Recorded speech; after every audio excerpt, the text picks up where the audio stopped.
Righto. What's been going on, Big Dazz? Yeah, that glare. Here we are. What's been happening? Catch up time? How's the cancer going? How's the treatment going? How's this going? Anyway, about a month ago, a bit over a month now, I was crook. As you've probably seen some of the videos, I was pretty crook. With the head cold and that. And anyway, when I went down for my needle, I had the COVID test and everything. And this would have been 4 needles ago. About 3 or 4. It all rolls in over the time anyway. Went in, had the needle, was all good. So I had the needle, had COVID test, and anyway, fortnight later I went back for my next one. Darryl, you had COVID last fortnight, you're getting a bit better. And I said, you what? No one told me I had COVID. I was in the high range of COVID, like the real high stuff. So yeah, and that's why I was crook. I was really crook. Anyway,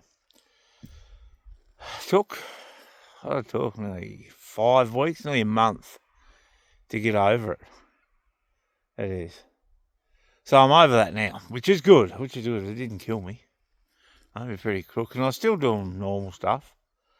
And no different. I just thought it was a head cold. Anyway, I went back in, and I started I had my second lot on Monday. Last Monday, of me, how would you call it? All your needles again. Because when they reset your stem cells, you go back to start. So you got to have all your immune boosters and all this sort of stuff. So by the time I'm pretty much going to be finished them all, I'll vaccinate for everything. That'll be full COVID vaccination, everything. Flu, the lot. Anyway, so I went in, had them, went in this time, and now everything looks good except for your neutrophils. I think that's how you pronounce it. And I was like, okay. She said 0.2. I'm thinking, shit, that's low. That's very low. So I had to be on 0 when my body reset itself. So I'm 0.2. And that means you're very, likely to get an infection or the flu or whatever viruses. Even if you just look at somebody, you're likely to get it. So I've got to be that careful at the moment, and they reckon it's because I've had the needles. Because when I left hospital, I was like, in January, it was like on 8.9 or something. Now there's 0.2. So I pretty much got to lock myself away again. I don't go around a lot of people, so that's why I like places like this. Like, come here, no one around, and you just chill out. But yeah, so I was pretty lucky, really. Because I do feel alright. Don't get me wrong, I feel alright, neck's good. We've got a PET scan in a week and a bit to see if it's there or gone. We sort of reckon it's gone, so I reckon we'll beat it. But won't fully know until the PET scan. But yeah, so I've got to lock myself away again, stay away, don't go near people. And just, as I said, that's why I like places like this. Go fishing. She said, just do what you've been doing, Darryl. So I still don't know where I got COVID from. I don't. I've picked that up somewhere. But, so that's gone. Now I've got to get this sorted again. But hopefully, I feel alright otherwise. Like, don't get me wrong, I feel alright. I feel pretty energy, but I feel washed out. Like, it makes you feel washed out and run down and tired. You get a bit of a tickle in your throat, dry throat. I don't know if anyone else gets something like that, but yeah, I got the dry throat. And so I often get the blocked head. It's been real low. But yeah, it's just, it does take it out of you. So she's pretty much just trying to chill out and just take it easy. And hopefully it picks back up. If not, go in and get some cells put in. Get some bags put in me, rejuvenate me again. But yeah, it's just one of those things. I think body been through a hell of a lot. Amount of needles and medications and and chemos and stuff hanging out of my body, and like pick lines, Hickmans, needles, stem cells in and out. It's been a hell of a journey. It's been a hell of a journey. But sometimes I haven't, I say, like, you feel all right in that, but you don't, you sort of think you feel all right, but then you sit back and look at it and you think, fuck, I was pretty bad then. And then sometimes as you've gone along and done a bit and your journey and put it out there, you miss things.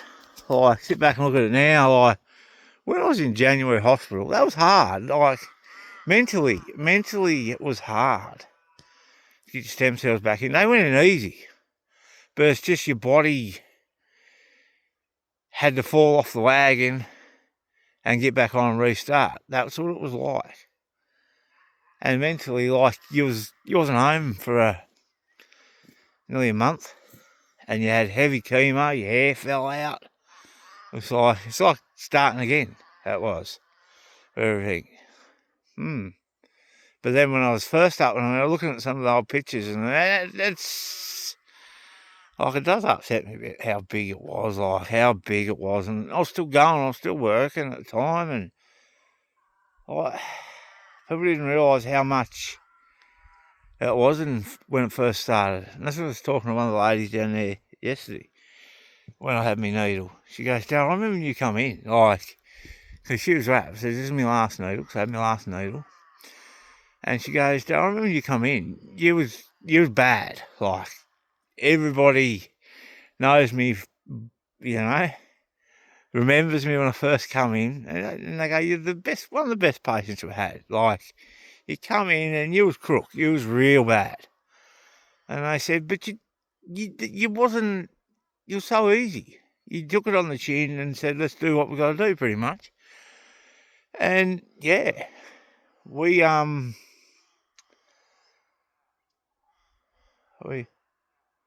a fish way out over the other side. Way over that other side. It looked like something hit out of the water then. But anyway, not on my side, it's not.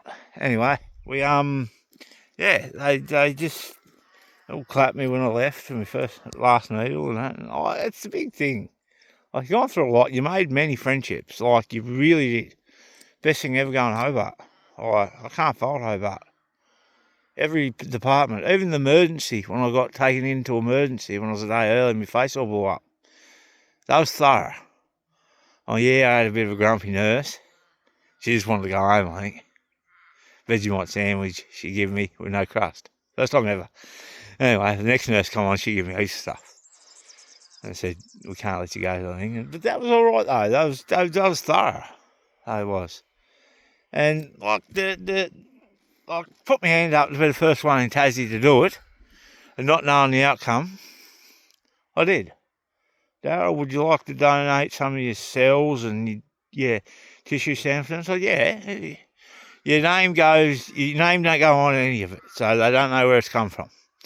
But it's a number. It goes as a number, and that's how they track the number and that. But there's no personal details on it. Yeah. And it's pretty rare, like. And, she's been a hell of a ride. Especially when I was going down there weekly, week after week after week. And then I was staying down every third week. I was. Some days I was in there, I was the first one in, the last one to leave. In the day ward for the chemos. They always treat you good. Can we do anything for you? No. You sure? Oh, yeah. But that's it. That's what I mean. It's a long hell of a ride. But I've always prevailed at everything they give me to do. Like, as now, the stem cell part's been taken out of me treatment. Because everybody got sick from it. I'm back here and I just sort of walked through it. Like, I did. And they said, Darryl, you're the only one who's really done it. So we cancelled it. And that's what I was trying to find out with mine, how I went through it, and I was trying to research that part of it so it can help the other people as well. But it's just one of those things, I think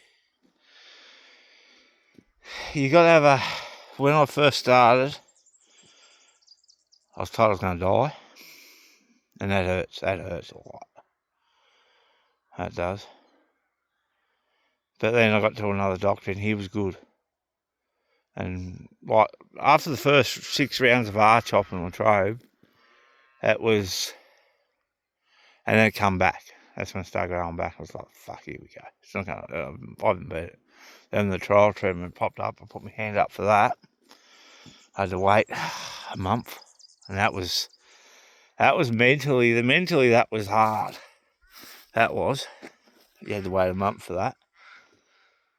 And once that got signed off, she was all systems go. Boom, I was down there, stayed the night. Then I was in the next day and we all went from there. And I spent 3 days in. And that was with paperwork side of it, everything else. I got Hickman straight in my arm, the pick line straight in my arm, sorry, because the Hickman's goes in your chest. Pick line went straight in my arm. And then when we was getting to the stem cell part, that come out. That was rare.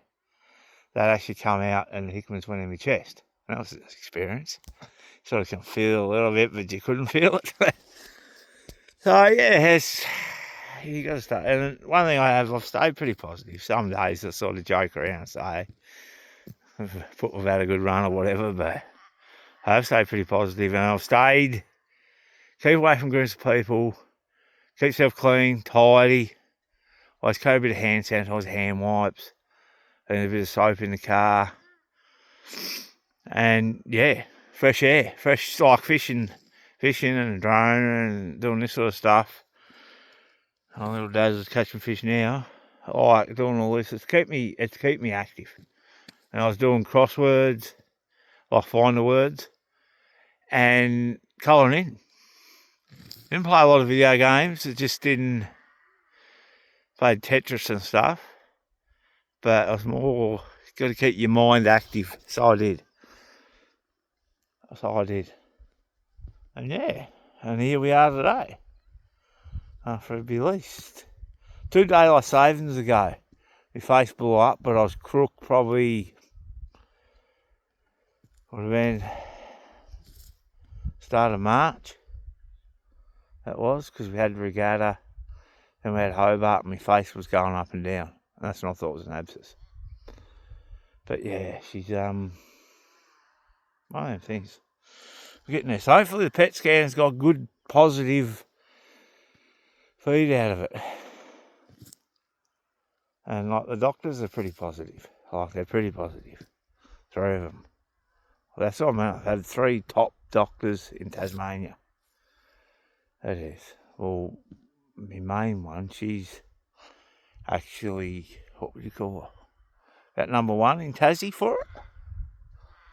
And unfortunately, my trials nurse, she moved up to a higher job which she put in for before I come along. But it's alright. She was a hell of a person. She's a nice person, she was. Easy going, always cheerful. You know. And yeah, but the new fella I've had for the last couple of weeks, he was good. He was a bit different. He was also I think he might have been chucked into the deep end with me. So we sort of explained stuff with him and he sort of worked it out. But the needle's ordered and by the time I get there, it's already there. So that was a good thing. But it did help. If you could get it, if you can do it and you're not having treatment of that, have your blood test the day before. Because usually it takes about an hour or so for the blood test to come back. So if you go in and have a blood test and it comes back as you need something in your blood, and that's again, then you go have another blood test and you wait again. Yeah. So we was doing that first up, and then we start going on across the road from the hospital, having the blood tests. Boom, I was there straight up for the next morning, see the doctor. Yep, sign off. No, good to go. Get your needle, and the needle's there. It is, but that's just stuff you learn as you go through. Everybody's different. Everybody's different. And so if I can give somebody positivity, even if it's just one person who's going through a bit like it or something, you know. And even if it opens the doorway up for other people to do it. So, but yeah. Well, that's not a quick catch up. That's a bit of a talk along. Fish going across here. Something going across that water there. Anyway, I'll leave it all taut and chug along.